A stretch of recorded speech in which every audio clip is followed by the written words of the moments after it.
Baik, di Sapa Indonesia Pagi, kita tangkap dulu bagaimana opini dari para pemirsa Sapa Indonesia Pagi. Ada dua penelpon, ada Pak Yulianto. Yang pertama, selamat pagi Pak Yulianto. Pagi Pak Yulianto. Selamat pagi. Pagi, Bapak di Barito Selatan, Pak ya? Iya benar. Silakan Pak Yulianto, bagaimana opini Anda mengenai penanganan dan kemungkinan perlunya lockdown di Indonesia? Oke, terima kasih Kompas TV. Silakan Pak. Jadi begini, lockdown itu sebenarnya perlu dipikirkan pemerintah pusat. Dipilah-pilahlah, jangan kita mengambil dari negara-negara lain. Indonesia kok masih bisa mengatasi hal-hal seperti itu? Karena imbasnya ke masyarakat. Contoh kita di Kalimantan Tengah. Kalimantan Tengah ini sebenarnya aman-aman seperti air mengalir saja. Yang jadi masalah, Pak, sembako. Harga gula pasir aja kemarin 13.000, sekarang 20. Itu yang perlu pemerintah pikirkan. Nah, lockdown itu sebenarnya di mana endemik virus corona, daerah-daerah itu yang insentif. Dan pintu-pintu masuk, pemerintah pusat sebenarnya sudah bagus cara kerjanya. Menutup hal-hal yang masuk virus-virus lewat bandara dan sebagainya. Pintu-pintu itu. Sehingga secara umum Indonesia benar-benar tidak terlalu seperti negara luar per lockdown. Sekian, terima kasih. Baik, terima kasih Pak Yulianto. Jadi langkah-langkah saja yang perlu diambil, tidak perlu sampai lockdown. Itu opini dari Pak Yulianto. Kita ke Pak Sujarwo di Tuban, Jawa Timur. Selamat pagi Pak Sujarwo. Selamat pagi. Pagi Pak Sujarwo. Silakan Pak, bagaimana opini Anda mengenai kemungkinan Indonesia sampai harus lockdown Pak? Saya cenderung kurang setuju dengan opsi lockdown yang mungkin akan diterapkan. Soalnya dari kita berbeda dengan negara asal corona seperti China, seperti Italia. Kondisi geografis kita berbeda jauh. Kita sangat luas dan terdiri dari beberapa pemukiman pulau dan tidak tersentral dalam suatu pemukiman yang padat penduduk. Terus apabila itu diterapkan, itu mungkin dampaknya sangat besar sekali. Mungkin langkah-langkah yang perlu diambil pemerintah tadi seperti yang sudah disampaikan Mas jurnalis tadi, mungkin pemeriksaan massal secara gratis itu perlu dilakukan. Dicari episentrumnya, mana daerah pusat yang terkontaminasi. Terus untuk dampaknya, dampak ekonomi. Saya sebagai pengusaha retail, ini sangat menanggung beban kerugian yang besar sekali nanti. Jadi saya mungkin untuk hubungan perbankan. Jadi lockdown bukan jawaban tunggal begitu Pak ya, tapi banyak langkah yang harus diambil gitu Pak ya. Jadi mungkin untuk pengusaha seperti saya yang berhubungan dengan perbankan, mungkin kita modalnya itu mungkin dari perbankan. Mungkin kalau ada dampaknya seperti ini, bagaimana kita nanti terus kesinambungnya dengan perbankan? Apa kita bisa melakukan konsultasi dengan pihak perbankan kalau memang dampaknya seperti ini. Terus untuk ASN Mas yang untuk bekerja di rumah itu kita mungkin tidak efektif. Mungkin lebih baiknya di jadwal mungkin beberapa orang masuk. Jadi layanan umum itu publik itu tidak tertutup total. Baik Pak Sujarwo. Kita tangkap beberapa poinnya. Kita berikan kesempatan kepada penelpon lain. Terima kasih Pak Sujarwo dari Jawa Timur. Kita ke Pak Poli di Ambon.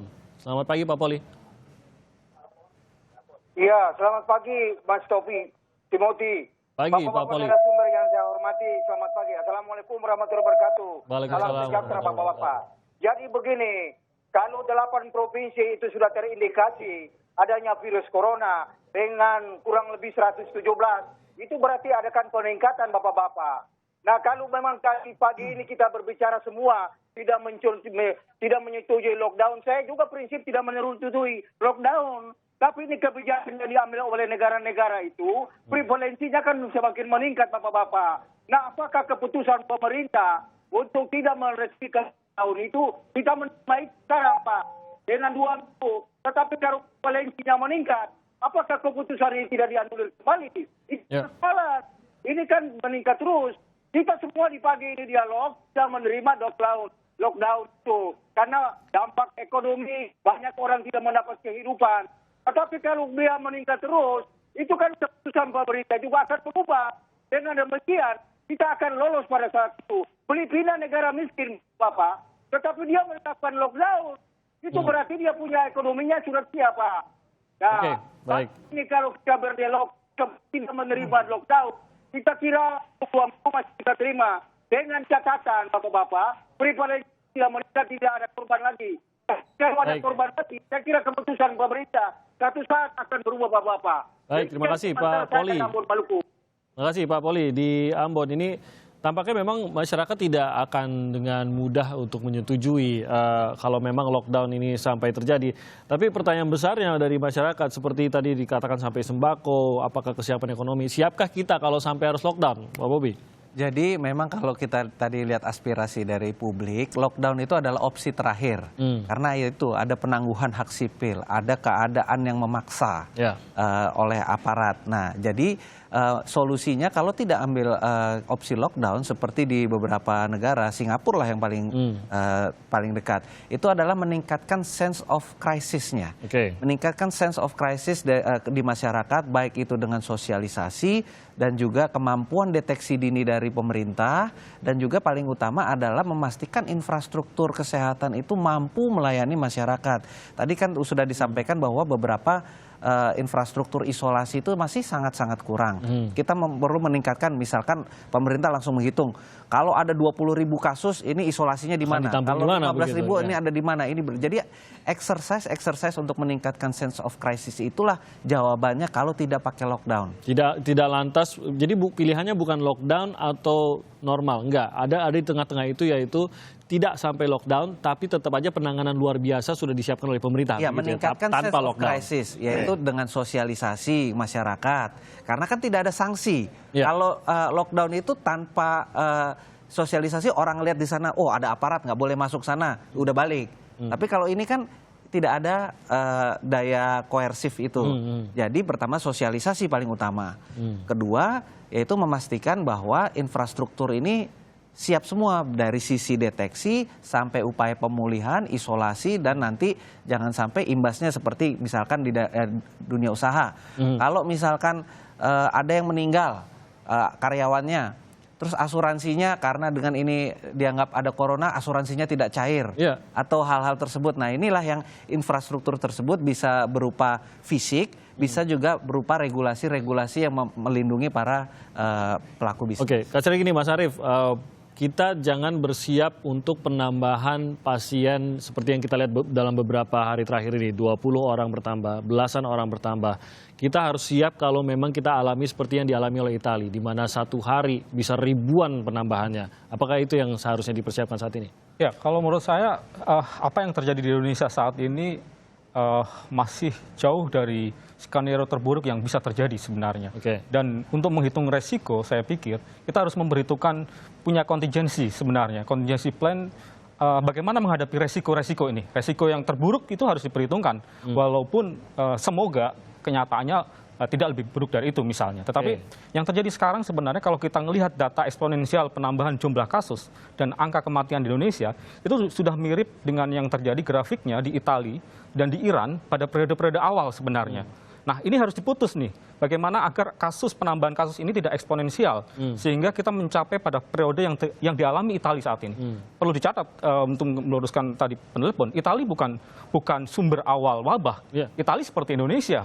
Dia negara yang kemudian dapat virus yang pertama kali dari Cina. Tapi penyebarannya sekarang sangat eksponensial.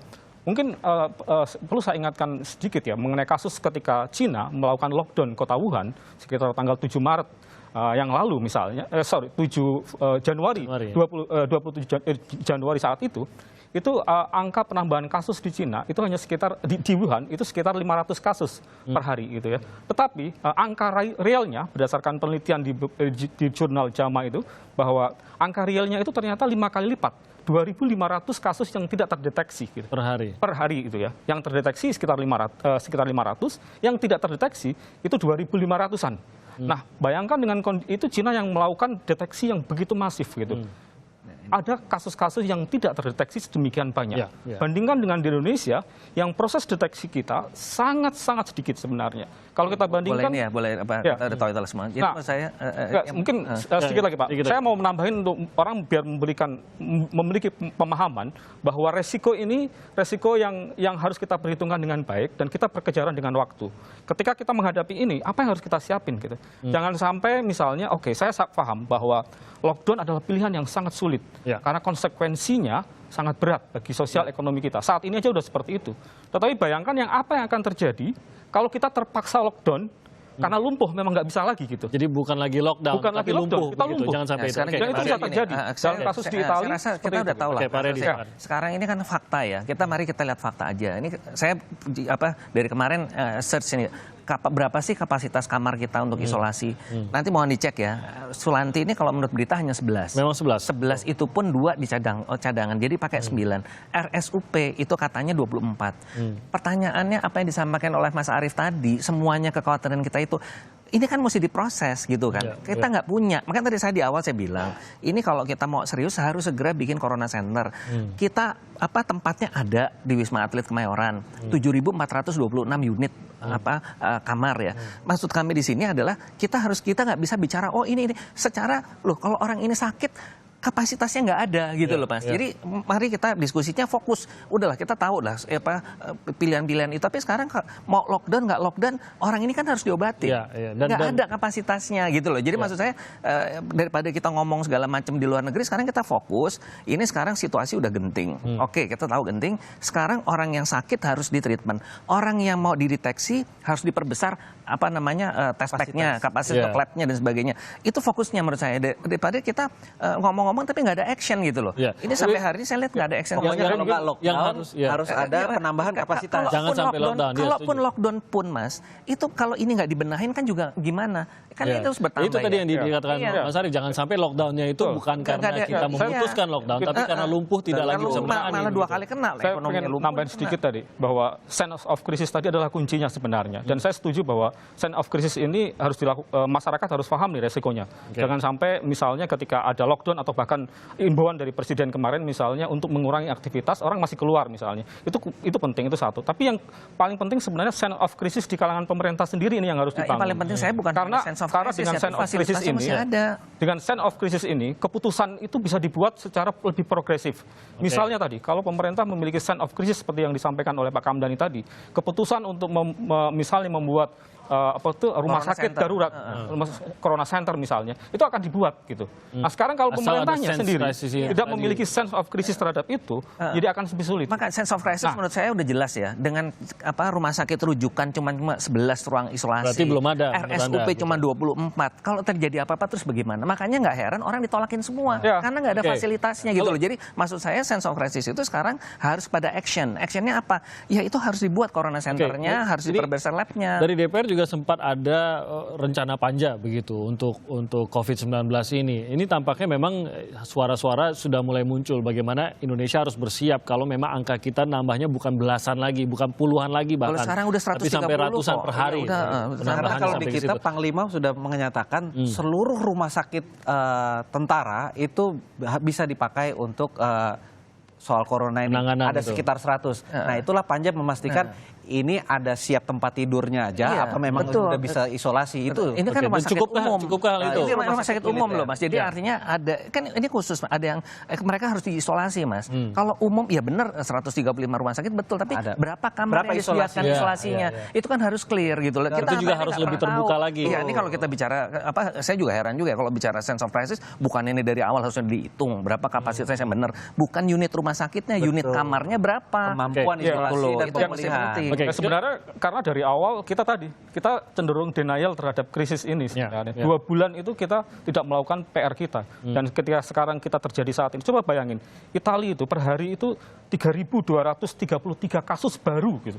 Apa kita sanggup rumah sakit kita menampung itu? Maksud saya itu Mas Arief, justru saat ini, di situ. Makanya saat ini kita harus genting sekali situasinya, dan Presiden saya pikir perlu menegaskan kembali bahwa situasi genting dan harus melakukan aksi segera. Ya. Saya rasa cukup fair karena maksudnya kita melihat apa yang terjadi di negara lain dalam arti itu sangat mungkin terjadi di Sangat Indonesia. mungkin terjadi. Sebagai referensi Jangan sampai kita lengah bahwa dan kita sudah terbuang 1-2 bulan waktu yang sangat berharga untuk menciptakan crisis center tadi, corona center tadi. Tapi tidak terjadi begitu dalam 1-2 bulan. Dan kalau mau memulai saat ini walaupun sudah terlambat, tapi harus dimulai. Jadi mohon maaf ya, ini kita kan harus bicaranya taktis saja. Satu, corona center segera dibikin dengan kapasitas besar. Kedua, alat test pack untuk mendeteksi itu juga diperbesar untuk perharinya. Jadi kalau bisa sama dengan Korea Selatan, test pack bisa import, Mas. Itu harus jadi kapasitas untuk mendeteksi harus berbesar paling tidak 15.000 orang. Jadi kita dapat angka realnya Jadi dan disosialisasikan mengenai hidup sehat dan segala macam, dan juga kalau ada dideteksi silahkan langsung ke Corona Center. Jadi ini langkahnya jelas clear gitu loh, bahwa ada kapasitas sekian banyak yang akan bisa dipakai oleh pemerintah untuk melayani masyarakat yang terdampak. Setidaknya untuk masyarakat kita juga bahkan dan mungkin Anda tidak menyadari Pak Bobi bahkan sampai membawa hand sanitizer ke dalam studio. Kita harus menjaga diri kita sendiri, kita ikuti bagaimana imbauan sejauh ini seperti work from home atau kerja dari rumah, social distancing, mungkin memang harus menghindari sampai harus pertemuan-pertemuan apalagi acara-acara pertemuan besar. Tapi itu yang paling minimal yang bisa kita lakukan sampai saat ini, dan kita akan menunggu juga dari pemerintah agar langkah-langkah luar biasa tetap diambil. Kesiapan ini kalau memang sampai angkanya membesar, jangan kaget gitu Mas Arief ya kalau sampai angkanya membesar, karena memang ini adalah sebuah virus bisa menular. Yang penting ditangani, jangan sampai angka kematiannya yang membesar. Itu yang kita harapkan ya. Baik, terima kasih banyak Bapak-Bapak atas waktunya pagi hari ini, Pak Aryadi, Pak Bobi, dan juga Mas Arief. Terima kasih atas waktunya pagi hari ini di Sapa Indonesia.